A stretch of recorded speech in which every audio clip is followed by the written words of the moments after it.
This is part one of the two-part series on using ImageSuite web packs in a chiropractic office. When you open up the ImageSuite web packs, it'll automatically open up to the web appointment page. What you'll want to do in order to search your patient database is click on Worklist Query. Once you've clicked on Worklist Query, on the left-hand side you'll notice that it says both today and all. All images that have been transferred into the web packs today will show up in the database when chosen. When you want to search other dates of the patient files, click on all, and those patient files will also populate. If you would like to hide the database, if you've got other patients within the room, you can click on Local Data Source.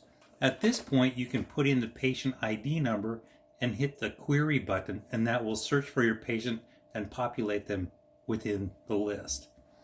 I'm going to click on the all. So here are the patients that we have listed in our database. Several things you can do within the database is right-click on a patient, and if you do that, you'll notice you can export images for burning CDs, for saving as JPEGs, downloading as PDFs. You can also import files. If you've got a patient with a file already, you can import JPEGs from another office. You can also delete a patient, or you can edit the patient's information. You'll also notice once we've checkmarked a patient, down along the bottom, a series of tools have populated. Load image would be opening the patient. You can also open up a patient's images by just clicking on the highlighted patient ID number. You can go through these tools along the bottom. Here's the reassign. This is export, again for saving as JPEGs, PDFs, or burning a CD with the DICOM image files. Also, delete, prevent delete. We can even import files from CDs or from any other removable storage device. There are three different types of importing, which would be non-DICOM. Again, that would be if a patient already has an existing file.